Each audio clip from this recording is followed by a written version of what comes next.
Bueno, buenos días a todos y a todas. Vamos a iniciar la presentación de estas jornadas de investigación de jóvenes deciotistas, una palabra que a mí me sonaba un poco rarilla, a lo mejor a vosotros no, pero para mí sí. Y nada, en primer lugar, quiero dar un reconocimiento a los galardonados, es decir, felicitarlos por vuestro trabajo. Yo de esto entiendo poco, me dedico más a la biomedicina, pero bueno, me imagino que si de alguna forma estáis seleccionados y galardonados, quiere decir de que el trabajo se ha realizado bien y de alguna forma pues ahí está el mérito, ¿no? Y quiero también de alguna forma agradecer a todo el Instituto Feijoo y a los organizadores del evento, en especial al Instituto Feijoo de Estudios del siglo XVIII. Y también, de alguna forma, quería realzar la importancia que tiene la investigación, pero no la investigación como siempre se mira la investigación biomédica, la investigación científica, la investigación técnica. También es importante este tipo de investigación en humanidades. Yo creo que es esencial todo este mecanismo. Y patente, me parece que hay un chico aquí que es un Ramón de la Cierva, es decir, que no solamente aparecen becados en ciencia, en tecnología, sino que también aparecen en humanidades. Por lo tanto, me alegro muchísimo de que personas como de este tipo representen también lo que es la investigación en humanidades, investigación humanidades y ciencias sociales que realmente están más o menos relacionadas. Y nada más, yo no quiero tampoco ser muy pesado, yo soy siempre muy escueto, como hacemos siempre los científicos, no los humanistas, que habláis mucho más. Y nada más, yo daros las gracias a todos y bienvenidos a lo que es nuestra universidad, al instituto y a nuestra universidad, que estamos encantados de que eventos de este tipo pues vengan a Oviedo y que la gente que sea externa reconozca pues lo que es la Universidad de Oviedo y también el paisaje, la atención y el cariño que tienen los asturianos para recibir a las personas de otras comunidades. Así que muchas gracias y felicidades a todos. ¿Vale? Muy bien. Gracias, señor vicerrector. Yo también empiezo dando las gracias, por supuesto, por su presencia y también al Instituto que nos ha permitido, dentro de este acto de reunión con los jóvenes investigadores, entregar el premio, los últimos premios, a 3 trabajos estupendos, 3 trabajos muy meritorios. Antes, cuando hacía la publicidad de la sociedad, no dije que entre las cosas que hacemos, entre las cosas que convocamos, están los premios. Tenemos un premio para jóvenes y otro para aquellos que ya no son tan jóvenes. Premios que creo que consolidan también trayectorias en unos casos y en otros pues ayudan y estimulan. Las bases de estos premios están en la página web de nuestra sociedad. Yo tampoco quiero enrollarme mucho para desdecir al vicerrector y señalar que los de humanidades también solemos ser escuetos. Y lo que voy a hacer es leer las razones por las que estos 3 trabajos han sido premiados y después entregaremos los premios y daremos la palabra también a los premiados. Mónica Borufer, que es una de ellos, no está aquí por razones de trabajo, pero sé que nos está viendo, como yo la veo a ella, y intervendrá desde su departamento. De modo que, sin más, paso a dar estas razones del Premio 2020 de la Sociedad Española de Estudios del Siglo XVIII, que dimos ex aequo, para Mónica Borufer Beruga, por Arte y Artificio de la Vida en Común, los modelos de civilidad y sus tensiones en el siglo de las luces, publicado en la editorial Marcial Pons. Los avalistas fueron Inmaculada Arias de Saavedra, Javier Fernández Sebastián y María de los Ángeles Pérez Samper. La obra, publicada en esta prestigiosa editorial, culmina una década de investigaciones sobre un aspecto de la cultura del siglo XVIII muy estudiado en Gran Bretaña y en Francia, pero mucho menos en España. Su enfoque teórico y metodológico interdisciplinar cruza aproximaciones desde la historia intelectual y la historia cultural, enriquecidas con aportaciones de otras disciplinas como la literatura, la lexicografía histórica, la antropología y la sociología. El libro centra su interés en la noción de civilidad, los códigos de comportamiento y sus usos en la Ilustración española, tomando como fuentes obras de urbanidad, ensayos, prensa periódica, relatos de viaje, memorias y autobiografías. Sitúa su objeto de estudio en un amplio contexto sincrónico y diacrónico, analizando las distintas vertientes de la literatura de la urbanidad europea desde el Renacimiento. El esfuerzo comparativo permite apreciar los ricos matices de tradiciones filosóficas y pedagógicas menos uniformes de lo que puede parecer a primera vista, además de profundizar en las transformaciones que conlleva su adaptación a distintos contextos lingüísticos, culturales y temporales. Esa perspectiva amplia y contextualizada se combina con una atención minuciosa a las obras e historias de vida que se analizan. Entre los logros fundamentales de la obra destaca haber puesto de relieve el profundo significado político del esfuerzo disciplinador asociado a la urbanidad, las tensiones cruciales que encierra entre naturaleza y artificio, moral y estética, universalidad y particularidad, las ambigüedades de la galantería y de la cortesía, así como las formas en que se influyen mutuamente los discursos normativos y las prácticas de vida y representación que se expresan en el uso personal de los libros o en las escrituras del yo. Y ahora que hablo de las escrituras del yo, aprovecho para decir que la tercera persona que se me ha pasado que está en la mesa es Fernando Durán López, el vicepresidente primero de la Sociedad Española de Estudios del siglo XVIII. Espero me disculpes. La familiaridad es lo que tiene. La autora es una historiadora de reconocido prestigio cuyo trabajo, publicado en varias lenguas, ha contribuido a dar a conocer el siglo XVIII español a nivel internacional. Por último, es una obra sólida que ofrece una visión caleidoscópica y certera de la civilidad, con un alto grado de matices que amplía fuentes, adopta nuevas metodologías y sugiere nuevos enfoques. Por su calidad científica, su originalidad e interdisciplinaridad y por su capacidad para visibilizar,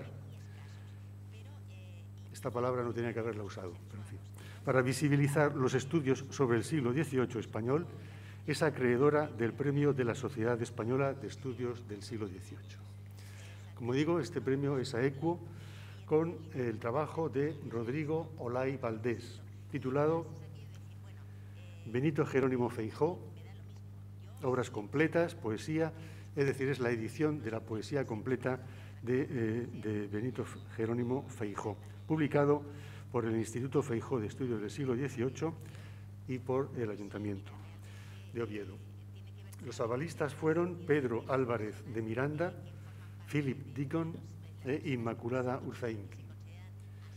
El volumen es una modélica edición crítica y anotada de la poesía completa de Feijó, que culmina una sólida trayectoria investigadora sobre la obra del benedictino. Se encuadra como tomo séptimo en la edición crítica de las obras completas de Feijó, que publica el Instituto en su colección Autores del siglo XVIII. El trabajo ejemplifica a la perfección las virtudes de la filología propiamente entendida, pues pone en nuestras manos, igual que la investigación básica en las ciencias experimentales, unos copiosos y desatendidos materiales literarios rigurosamente editados, que, además de ofrecer los asideros imprescindibles para interpretar la obra de Feijó, en general, arrojan múltiples informaciones de tipo histórico, artístico, lingüístico, acerca de la sociedad de la época.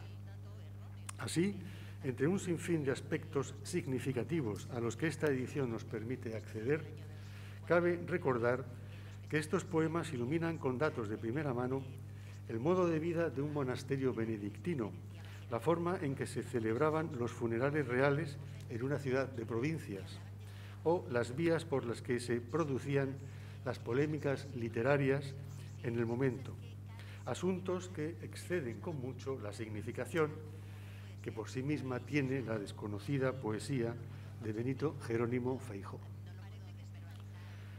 La edición va precedida de un valioso estudio introductorio, 150 páginas, en el que, con finura analítica, se ponen de manifiesto las características temáticas y formales de la obra poética de Feijóo. Se señalan los aspectos que definen su construcción autoral como poeta, se identifican sus modelos y opciones literarias y se da cuenta del proceso de transmisión y recepción de su obra, que ha sido uno de los principales retos con los que el editor ha tenido que lidiar, según se advierte en la circunstanciada relación de testimonios existentes con la que lo concluye. La edición de cada poema incluye su fecha de composición, una detallada explicación del contenido, fuentes, contexto y, eventualmente, destinatario, así como un conjunto de profusas notas léxicas y temáticas. Se concluye con los testimonios de su transmisión textual y el pertinente aparato crítico. Hay que destacar que es la primera edición crítica de toda la obra poética de Feijóo, cuyo corpus se aumenta gracias a una exigente labor de localización llevada a cabo por el editor, que asimismo establece concomitancias entre la poesía del autor y sus textos ensayísticos. El resultado es un trabajo pulcro y brillante que se reconoce con este premio de la Sociedad Española de Estudios del siglo XVIII. Y el premio de la Sociedad Española a los jóvenes recayó, a los autores, a los jóvenes investigadores o jóvenes dieciochistas, recayó en Alberto Escalante Barona por su trabajo Calas críticas en la transmisión manuscrita del Cantar de Mío Cid en sus copias dieciochescas, publicado en los cuadernos dieciochistas. Los avalistas fueron Piedad Bolaños, Alberto Romero Ferrer y, de nuevo, Inmaculada Urzaínque. En este artículo se realiza una revisión de la recepción y transmisión del Cantar de Mío Cid en el siglo XVIII. Tras analizar las aportaciones que en su momento hicieron Alberto Montaner y Francisco Aguilar Piñal sobre el estudio de la transmisión del Cantar, el autor propone una nueva afiliación entre los testimonios localizados en un periodo que llega a mediados del siglo XIX. Ofrece, en primer lugar, un listado bibliográfico completo de dichos testimonios, tanto manuscritos como impresos. Tras consultar esas fuentes y las propuestas de Stemma realizadas en estudios anteriores, revisa la afiliación de las copias dieciochescas manuscritas e impresas, entre ellas las de Martín Sarmiento y la disertación sobre el verso suelto y la rima de Cándido María Peigueros, y una anónima conservada en la Biblioteca Columbina, y se emplea también, mientras se emplea también el Codex Unicus Medieval como referencia del único testimonio original conservado.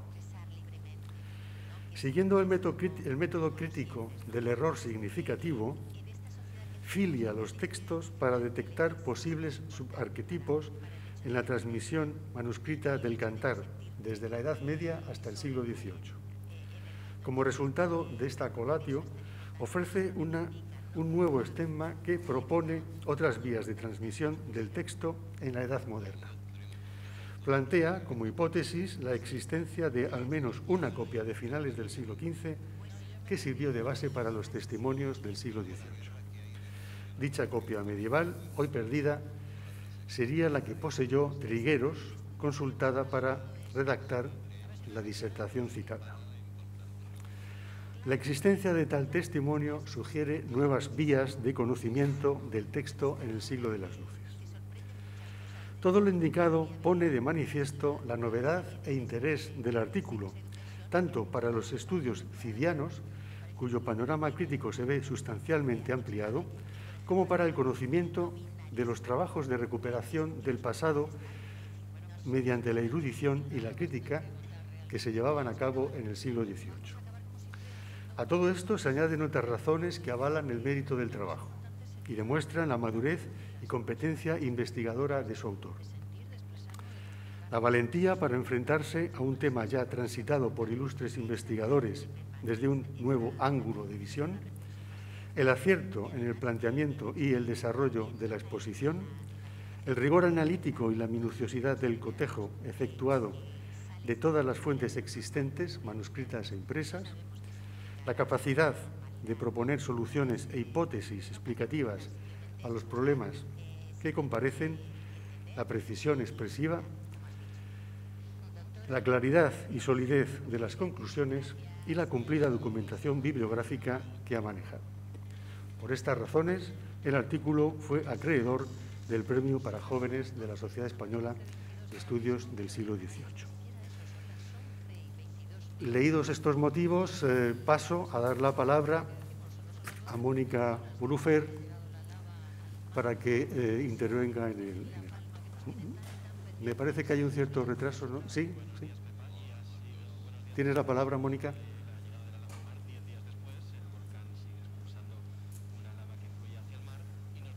No te oímos. Habla, a ver. Ahora.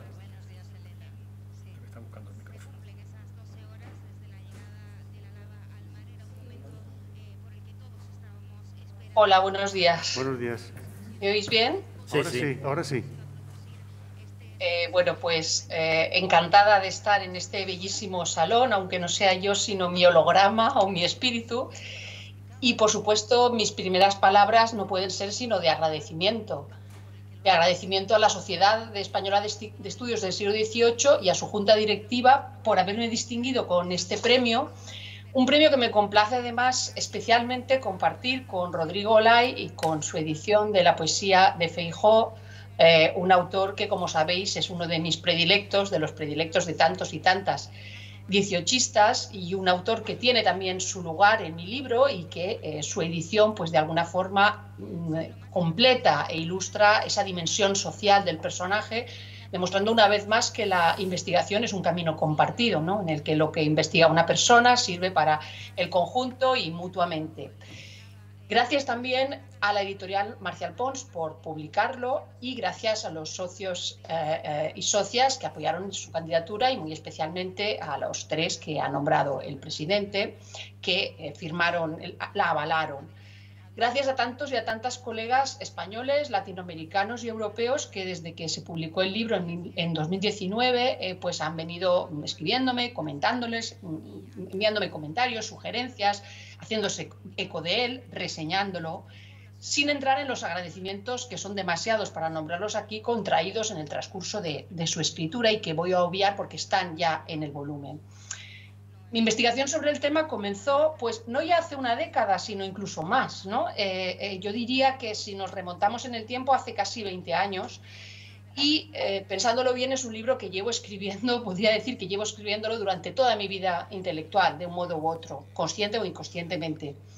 Y eso porque responde a una inquietud que siempre he sentido por el profundo significado que tenían las costumbres en el pensamiento ilustrado y, por extensión, en toda la cultura del siglo XVIII.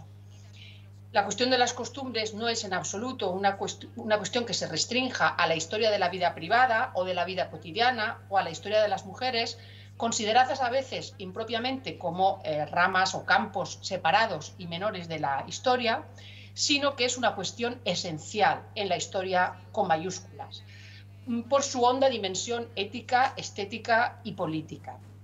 Reflexionar sobre las costumbres, sobre la urbanidad, sobre la civilidad, remite, en definitiva, a reflexionar sobre el gobierno de las propias pasiones y sobre el gobierno de la República, sobre el yo y los otros, sobre el ser y la apariencia. Dualidades que en el siglo XVIII y en siglos anteriores todavía se anudaban entre sí, se relacionaban de formas muy complejas y muy ricas, aunque en nuestros días, por herencia de Rousseau y del romanticismo, tendamos a verlas como dicotomías excluyentes, a separarlas unas de otras. Por eso me interesó ya hace mucho tiempo investigar sobre los códigos de la urbanidad, porque son, y eso ya lo habían demostrado muchos autores antes de mí, mucho más que conjuntos de instrucciones o de fórmulas de cortesía. Al aproximarme a ellos quise evitar una lectura demasiado obvia, demasiado evidente y en última instancia insatisfactoria de las palabras y de los gestos de la civilidad solo como un lenguaje que expresa y que refuerza las jerarquías sociales, un lenguaje que marca el lugar que cada cual ocupa en las jerarquías. Es eso, pero es mucho más. Lo que quise fue preguntarme, como han hecho tantos estudiosos antes de mí, pero creo que de formas algo distintas, qué significaba para las gentes del siglo XVIII la civilidad o la política, como se la llamaba entonces, de una forma en absoluto casual. Qué tensiones y dilemas morales suscitaba y en qué sentidos, al definir la buena y la mala civilidad, la verdadera y la falsa urbanidad, lo que se estaba definiendo es la propia identidad y la de los demás. Y para responder a esto tuve que acercarme no solo a los grandes textos canónicos, a los ensayos más conocidos que definen la urbanidad, sino, como ha dicho nuestro presidente, a una amplia gama de escrituras que van desde los manuales de urbanidad propiamente dichos, como género específico, a la literatura pedagógica en un sentido más amplio, pero también la prensa, los ensayos y el vasto y apasionante mundo de los egodocumentos, los relatos de viaje, las autobiografías, las memorias, incluso los avisos a descendientes entendidos como a medio camino entre la pedagogía y la escritura en primera persona. Desde un punto metodológico y teórico, y como también ha dicho Joaquín Álvarez Barrientos, en este trabajo pude nutrirme de las aportaciones de otras disciplinas, la filosofía, la sociología, la literatura, la psicología, que han reflexionado sobre la urbanidad, aunque siempre tratando de mantener los pies muy firmemente en mi propio terreno, en el terreno de la historia.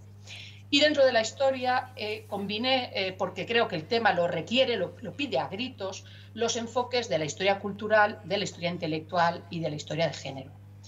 La historia intelectual me sirvió para indagar en el significado preciso de los conceptos, en su carácter profundamente histórico y cambiante, en la riqueza de los matices que encierra cada concepto y en los deslizamientos conceptuales.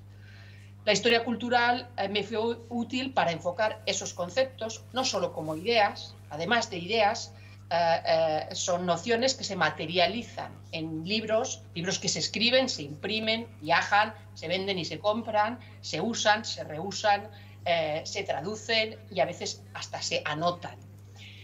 Y la historia de las mujeres y del género me sirvió, entre otras cosas, para captar el sesgo implícitamente masculino de unos ideales que suelen presentarse muchas veces como neutros, pero también para enfocar la civilidad y la galantería no como reglas dadas, sino como un espacio de relación y de negociación entre los sexos.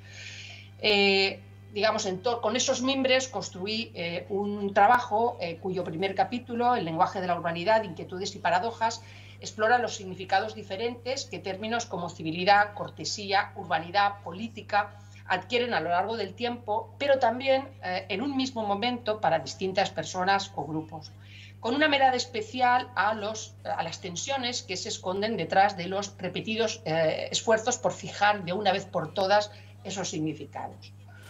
El segundo, Textos y autorías, rastrea la tradición europea de la literatura de civilidad desde el siglo XVI y se detiene de forma especial en aquella producida, pero también en aquella consumida y adaptada en la España del XVIII, atendiendo a su circulación, a sus reediciones, a las adaptaciones de textos extranjeros, entendidas siempre como reescrituras, y a los perfiles sociales e intenciones de sus autores y de sus traductores. El tercero, titulado Circulación y usos, presta atención a la forma en que los textos fueron recibidos y apropiados por sus públicos. Un tema muy difícil de captar y que no puedo más que acercarme a él a través de indicios, de pistas como su presencia en bibliotecas privadas, las escasas pero valiosas marcas de posesión y lectura y también la forma en que los escritos en primera persona incorporan los códigos de la cortesía a la hora de enjuiciar los comportamientos propios y los comportamientos ajenos. Todo eso con una muestra amplia, pero también con una aproximación microhistórica a través de un caso concreto, el del conde y la condesa, los sextos condes de Fernán Núñez. Y por último, el capítulo cuarto, la civilidad de los extraños, se plantea una pregunta crucial en el siglo XVIII, una época de creciente globalización. ¿Cómo juzgar la conducta de individuos y pueblos que se rigen por pautas diferentes, radicalmente diferentes o matizadamente diferentes de las propias, de las familiares? Para responderla, en el libro analizo relatos de viajeros por Europa, una indagación que completé posteriormente en un artículo publicado en Hispania Sacra sobre las reflexiones de los jesuitas, misioneros por el mundo y también educadores en Europa de la nobleza, acerca de la cortesía como código relativo y culturalmente variable en sociedades distintas de la europea. No son en absoluto temas agotados. Como he dicho, yo los he heredado de tantos y tantas historiadores, filólogos, filósofos que se han aproximado a ellos mucho antes de mí y de los que me he enriquecido, y continúan siendo temas apasionantes y abiertos a la indagación futura. Algunos de ellos, con enfoques distintos, siguen formando parte de los problemas historiográficos que abordamos en el proyecto colectivo que estoy desarrollando actualmente, financiado por el Consejo Europeo de Investigación y que muchos y muchas conocéis, CIRGEN, la circulación del género en la ilustración global, ideas, agentes, redes. Pero obviamente ni yo ni CIRGEN tenemos el monopolio de un tema, como digo, apasionante y amplísimo, y el tema está ahí para investigaciones futuras también de jóvenes investigadores, ¿no? Como escribía el maestro medievalista Georges Duby, la historia continúa. Ha sido un verdadero placer investigar a lo largo de los años sobre estos materiales. Quienes han leído el libro me dicen que se nota que disfruté escribiéndolo, me alegra que se note porque realmente disfruté mucho investigándolo, compartiendo las ideas a medida que las formaba de manera dubitativa y contrastándolas en encuentros científicos y también en conversaciones de café, ¿no?, informales, con especialistas en distintos campos y en diferentes países, porque este ha sido un libro de gestación larga y también de gestación viajera, ¿no? Y un placer, con ese placer siempre un poco masoquista que tiene en la escritura, un placer escribirlo. Y por supuesto, y con eso termino, es un placer y un gran honor recibir hoy el premio y hacerlo en la compañía cálida, a pesar de la distancia, de mis compañeros y compañeras de la Sociedad Española de Estudios del siglo XVIII y de la savia nueva que representan los y las investigadores jóvenes, de forma que no podría tener mejor marco que en este encuentro de jóvenes investigadores. Muchísimas gracias.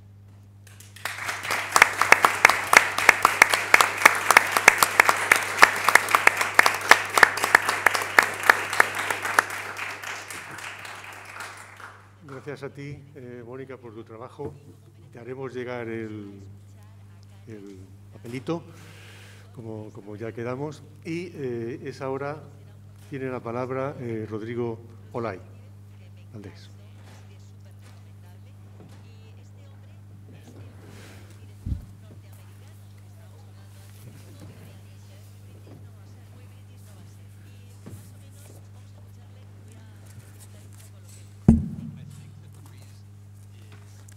Muy buenas, señor vicerrector, señor presidente de la Sociedad Española, señor vicepresidente, señora directora del Instituto, queridos amigos. En estos casos lo que se ha de decir es que uno va a ser breve y luego ya puede hablar todo lo que quiera. Quiero dar en primer lugar las gracias al jurado que eligió este libro para el premio y a los tres avalistas que antes fueron citados, la profesora Urza Inqui, el profesor Philip Deacon y el profesor Pedro Álvarez de Miranda. Y quiero decir también que me honra mucho que este haya sido un premio ex aequo con una persona de la importancia y de la trayectoria de Mónica Bolufer, que a mí me engrandece mucho compartir este premio con ella. Quiero decir también que me honra enormemente que el premio se dé aquí, en el Paraninfo de mi universidad, Y quiero decir también que para mí es un motivo de gran alegría que coincida la entrega con las terceras jornadas de jóvenes dieciochistas, porque, al igual que Alberto, yo participé en las primeras exponiendo pues, un embrión, bueno, ya en cierta manera avanzado, de lo que iba siendo mi trabajo. Y recuerdo con agradecimiento a algunos de los comentarios que recibí en aquella ocasión. Recuerdo en concreto uno de Joaquín Álvarez Barrientos acerca de las máscaras autoriales y estas cosas de las heteronimias, las anonimias, que él conoce también en el siglo XVIII. Y recuerdo también un sobresalto que me produjo un comentario de Javier González Santos, porque hablando de la poesía de Feijóo me dijo: conocerás sin duda los poemas que Feijóo incluye en su sermón a la capilla del rey Casto. Yo estaba bastante seguro que allí no había poemas, de hecho lo había comprobado recientemente, pero al decirme eso Javier, lo que hice en cuanto acabó mi intervención fue ir corriendo a Google Books a comprobar que no me estaba colando. Elena de Lorenzo siempre habla de un momento eureka, cuando aparecen las cosas, pero a veces también hay un momento zozobra, cuando uno piensa que la ha liado. Y lo de zozobra lo digo, bueno, por utilizar una palabra suave, ¿no? Bueno, y dicho esto, quiero dar las gracias a 3 personas, y con eso ya voy a acabar, que están aquí presentes, las 3, y que tuvieron una importancia, bueno, fundamental en el trabajo. La primera, por supuesto, es la propia Elena de Lorenzo, que fue la directora de la tesis doctoral que está en la base de este trabajo. Yo tengo una experiencia muy corta dirigiendo nada y algo más de experiencia leyendo trabajos de compañeros que te piden opinión. Pero aunque la primera sea muy corta y la segunda sea un pelín más larga, me basta y me sobra para saber que es muy difícil dirigir bien y es muy difícil corregir.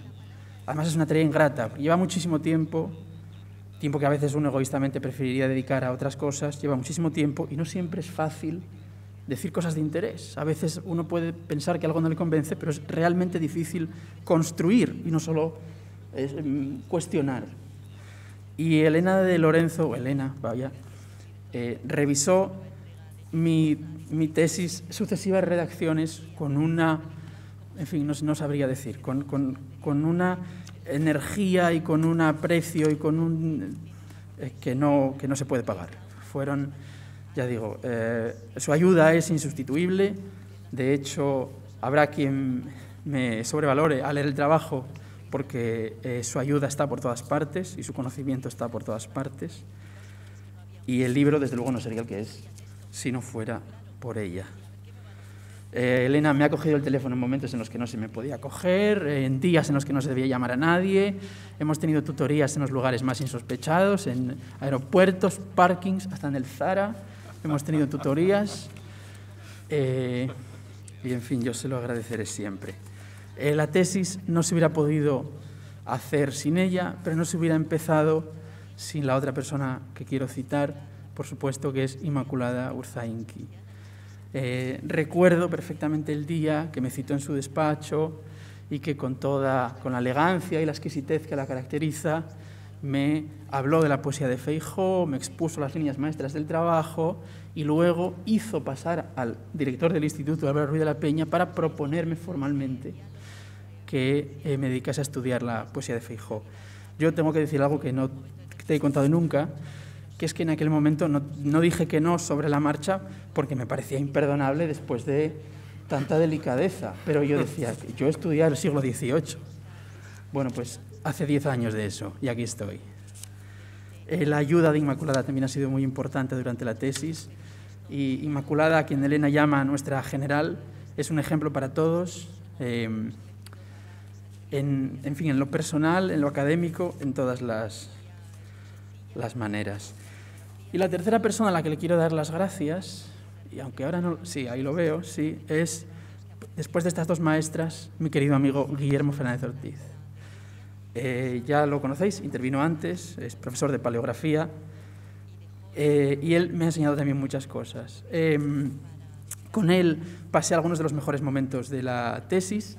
Los cineastas dicen que la parte más bonita del trabajo es ir a localizar. La parte más bonita de la filología también es ir a localizar manuscritos. Con él hice lo que él llama una tournée por el noroccidente español a la busca de manuscritos en distintos archivos. He aprendido mucho de él porque él conoce, como nadie, los archivos de la Iglesia y sabe muy bien dónde buscar qué, ¿no? Es lo que todavía me ayuda insistentemente. Y voy a contar solo una cosa de Guillermo y con esto cierro. En el año 2017, en verano, él estaba acabando su tesis y por un desajuste administrativo parecía que yo la tenía que acabar también. Luego pude disfrutar de mi contrato íntegro, que fue nada menos que de otros 2 años. En aquel verano, por lo tanto, yo estaba verdaderamente acuciado, porque tenía que depositar muy pronto, en un plazo que no estaba previsto, y Guillermo estaba acabando su tesis también, en su caso, digamos que dentro de los cauces normales. Pero viéndome como yo estaba tan apurado, él dejó de acabar su tesis en un momento tan difícil, porque luego depositó en septiembre, estamos hablando de julio, quizá incluso de agosto. Vino a mi casa y estuvo una semana ayudándome a cotejar un manuscrito, a desentrañar algunas lecturas difíciles y a localizar en padrones o en algún sitio así de horrible algunos personajes del siglo XVIII. Esa generosidad en un momento tan delicado es algo que, pues, en fin, quiero agradecerle aquí y ahora. Y con estos 3 ejemplos me quiero quedar, 2 maestras y un gran amigo que me han acompañado en este trabajo y que representan lo mejor de la universidad, que es la generosidad intelectual y personal. Y esto es lo que quería decir. Muchas gracias.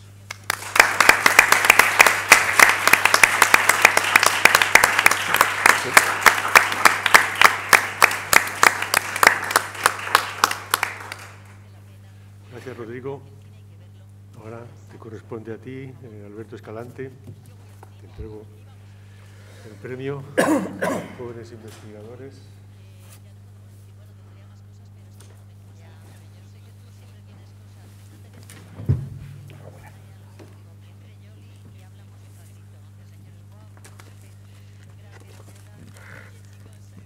Buenos días, señor vicerrector, señores presidente y vicepresidente de la Sociedad de Estudios del Siglo XVIII y queridos asistentes. Poco más puedo añadir a las palabras de los ya premiados en cuanto a los agradecimientos que quiero dar hoy. Por supuesto, agradecimientos al jurado que tuvo a bien premiar mi artículo publicado en los Cuadernos dieciochistas. Para mí también fue un honor que apareciese publicado en el sello editorial, en la revista de la Sociedad de Estudios del Siglo XVIII, de la que he formado parte desde el comienzo de mi formación doctoral y por la que siempre me he sentido muy acompañado. Quiero dar también las gracias, ya que estamos en este marco de las terceras jornadas de jóvenes dieciochistas y, como bien ha dicho Rodrigo, fui asistente en aquella, no tan lejana parece en el punto de vista numérico, hace 4 años, en 2017, aquellas primeras jornadas en las que todavía era doctorando, pero sí ha sido, en el punto de vista emocional, casi parece una eternidad, es el tiempo de distancia de una tesis doctoral de promedio. Por lo tanto, ya que estamos en este marco de las terceras jornadas, también quiero agradecer tanto al Instituto Feijóo como a la Sociedad de Estudios, a la directora del Instituto, a Elena, y a todos los organizadores, el que este encuentro haya sido posible hoy. Sobre todo me acuerdo cuando Joaquín me llamó para confirmarme la concesión del premio y esa fecha imprecisa de la entrega, porque estábamos todavía en momentos de restricciones. Yo le respondí a Joaquín: no pasa nada que no pueda entregarse en la fecha prevista, porque en el momento en el que nos podamos encontrar será porque lo peor ha pasado, porque podremos estar aquí otra vez reunidos. Y me da una enorme alegría volver a estos encuentros presenciales, aunque sea con señales que nos hacen ver que todavía seguimos en esta situación excepcional, pero volver a encontrarme con los amigos dieciochistas para mí es un verdadero placer, y más en estas terceras jornadas que me llevan de vuelta a lo que fue mi periodo doctoral. Quiero, por supuesto, también darle mi más inmenso agradecimiento a los 3 profesores que avalaron desinteresadamente mi artículo, la profesora Inmaculada Urzanqui, el profesor Alberto Romero y a la profesora Piedad Bolaños. Digo desinteresadamente porque jamás olvidaré, y se lo tengo que agradecer toda la vida, que realizasen todo el trámite, que me acompañasen en ese trámite del aval, en unas circunstancias que fueron excepcionales, porque coincidieron con el confinamiento general. Y, sin embargo, la Academia sigue. Pese a todas las dificultades, probaron que la Academia sigue adelante. Quiero también, para terminar con estos agradecimientos y comentar un poco el artículo, quiero dar un especial recuerdo a mis directores de tesis, a Jesús Cañas Murillo y a Javier Grande Quejigo, por sus sabios consejos y por su orientación a la hora de realizar no solamente mi tesis doctoral, sino también este trabajo. Recuerdo especialmente a mi director, a Jesús Cañas, que cuando yo le comentaba lo que iba localizando sobre este artículo, escuchaba, me daba la razón, pero terminaba con una sentencia. Alberto, por favor, no te desvíes de la tesis.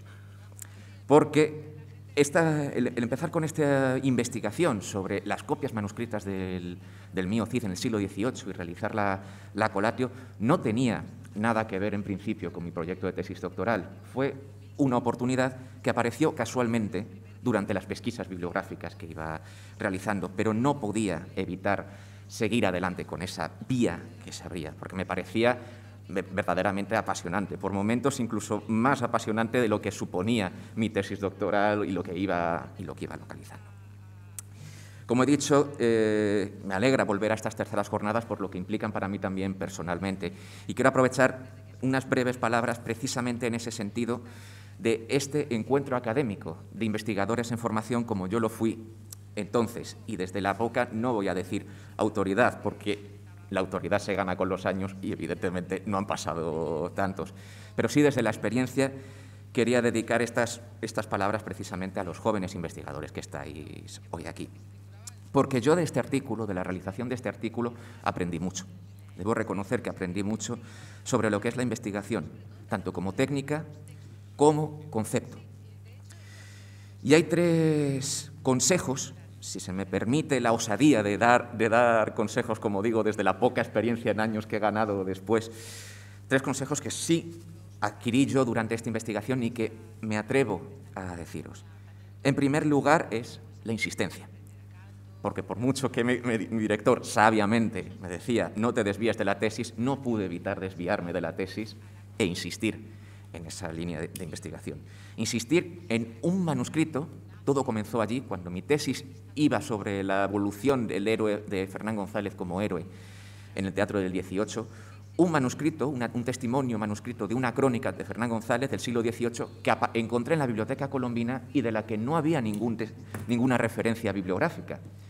Y cuando se lo presenté a mi codirectora, Javier Grande, me señaló, pero Alberto, fíjate no solamente en que es un manuscrito de Fernán González, fíjate en esos versos que hay del Cid al final del manuscrito, porque esto es interesante. Y al seguir insistiendo en este aspecto, pues localizas que esos versos son los mismos que aparecían en la copia de Trigueros, de mediados del XVIII, y, lo más importante, que este testimonio de la Biblioteca Colombina tampoco estaba registrado en ninguna referencia bibliográfica. Claro, poniéndome en situación alumno de doctorado de primer año, la sensación de localizar un testimonio inédito cuando todavía estás aprendiendo a investigar, cómo no insistir y cómo no emocionarme ante lo que ya percibía que podía significar algo. Lo presenté y lo publiqué, este descubrimiento, por así decirlo, en una pequeña publicación muy humilde que realizamos los compañeros de la Universidad de Extremadura, pero aquí me llevé la primera desilusión, hay que decirlo. Cuando se publicó este libro en el 2017, resultó que, por pura casualidad, porque las fechas demostraron que era en casualidad, que el profesor Alberto Montaner, autoridad indiscutible en los estudios sidianos, había publicado poco antes en el compendium de la editorial Rutledge del poema Cantar de Mio Cid una revisión bibliográfica en la que citaba este manuscrito de la Biblioteca Colombina. Y se adelantó en el tiempo por casualidad. Primera desilusión que puede ocurrir en cualquier investigación filológica. Pero la segunda desilusión es que este manuscrito de la Colombina remitía, al igual que Trigueros, a un manuscrito de los finales del siglo XV que estaba perdido. Y esta ambición de doctorando, de querer localizar este manuscrito, se me vino abajo cuando Montaner declaraba que había localizado este manuscrito del siglo XV en la Real Academia de la Historia. Mi insistencia se frenó en seco, pero esto me llevó igualmente al segundo consejo que puedo dar, que aprendí allí: seguir vuestra intuición, porque de no ser por la intuición el artículo no hubiese sido posible, porque al ver la referencia bibliográfica de ese manuscrito de la Real Academia de Historia, acudí a la Real Academia de Historia aprovechando la tesis doctoral, consulté el catálogo. El catálogo indicaba que el manuscrito estaba perdido, pero no podía ser si ya había sido localizado. Escribí, pedí la reproducción digital y recibí el manuscrito. Podía haber terminado ahí la investigación, pero sentía curiosidad y comencé a cotejar. Y ya localicé que ya de entrada los incipit de los testimonios no coincidían. Los incipit pueden no coincidir, es lo más común, pero percibía ya que algo no encajaba en la transmisión. Tiré del hilo y el resultado es el artículo que pueden ya consultar. Realizar este esquema me sirvió enormemente para mi formación investigadora, porque era la primera vez que me enfrentaba a un reto así, a un reto puramente científico dentro de los estudios humanísticos: localizar testimonios, plantear hipótesis, filiar con detalle y proponer, arriesgándose, un nuevo esquema. Y de ahí llego al tercer consejo.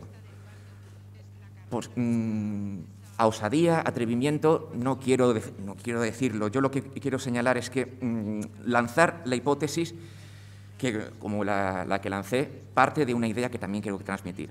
No dudéis tampoco en cuestionar lo que ya habéis leído. Pero en estos tiempos, sobre todo, en los que las cuestiones sobre lo que nos rodea se están elevando enseguida a verdad absoluta, tened en cuenta que cuestionar no es por sí mismo un axioma, no es por sí misma la verdad. La cuestión no implica veracidad. Y tengo que agradecer también a los anónimos revisores del artículo por sus incisivas y muy certeras aportaciones que me hicieron aprender y, sobre todo, me ayudaron a quitar lo que pensaba que eran hipótesis bien formuladas y que resulta que no eran más que conjeturas y que pude retirar a tiempo del artículo antes de su publicación. En conclusión, ¿qué os puedo decir? Insistid, seguid vuestra intuición y cuestionad, pero siempre desde el rigor, o desde el rigor que podamos, desde nuestra posición de doctorandos o de jóvenes doctores, del que podamos aportar. Escuchad siempre las opiniones de quienes más saben, porque siempre habrá alguien que sabe más y que va a revisar el artículo. Un artículo, por supuesto, ha de ser bueno si lo estamos lanzando, o lo consideramos bueno si lo estamos lanzando, pero no somos nosotros quienes deben juzgarlo. Deben ser quienes lo evalúan y quien luego lo avala, como este caso. Dejemos que nos evalúen, dejad que os evalúen y aprovechad esa oportunidad, porque es impagable, y aprovechad, de hecho, esta oportunidad, porque ni mi artículo hubiese sido posible de no ser por quienes lo evaluaron, ni mi tesis hubiese sido posible de no ser por las certeras aportaciones de aquellas primeras jornadas de 2017. Termino dándole también mi enhorabuena a los dos premiados, porque no solamente les avala sus publicaciones, sus excelentes publicaciones, sino también su excelente trayectoria, que por una parte, en el caso de Mónica, he podido leer, porque no nos conocemos en persona, pero he podido leer, y en el caso de Rodrigo ya nos hemos coincidido más veces. Les avala su trayectoria y les avala el excelente trabajo que han realizado, así que también mi enhorabuena. Gracias de nuevo al Instituto Fijó, a la Sociedad de Estudios y a la Junta y al jurado que eligió mi premio. Y termino brevemente también con un saludo a todos aquellos amigos y colegas que están viendo la retransmisión de esta entrega de premios y muy especialmente a mi familia, que siempre está ahí, y va un abrazo enorme para ellos. Muchas gracias.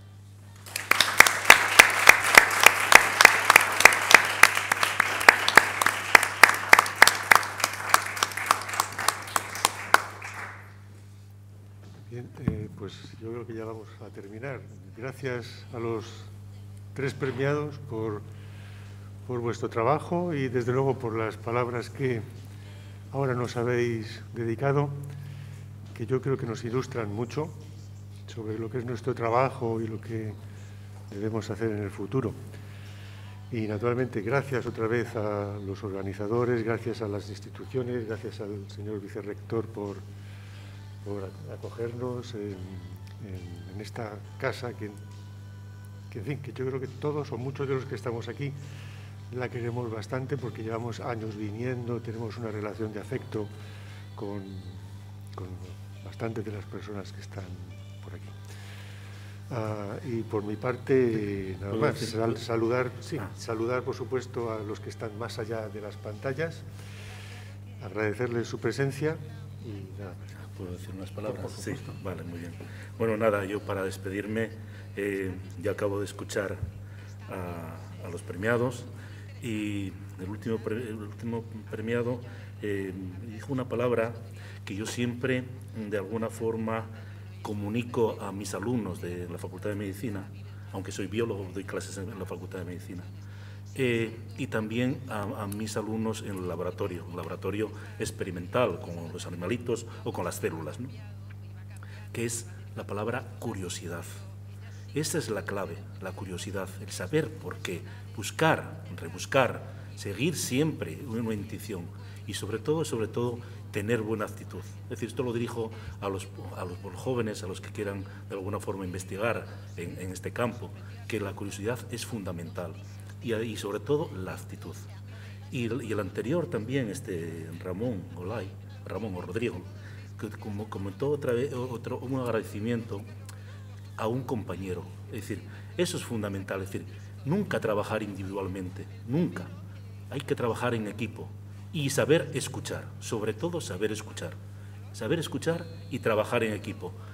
Y cuando os llevéis bien con vuestros compañeros, saldrá siempre a la luz el fruto de la experimentación o el fruto de la investigación. Eso es fundamental. Por lo tanto, de vuestras palabras, de alguna forma se puede derivar algo que es fundamental, que es la investigación en cualquier campo o cualquier rama del conocimiento. Así que muchas gracias a todos por venir aquí y estamos encantados de que la Universidad de Oviedo sea un referente para todos vosotros. Así que muchas gracias. ¿De acuerdo? Muchas gracias a todos.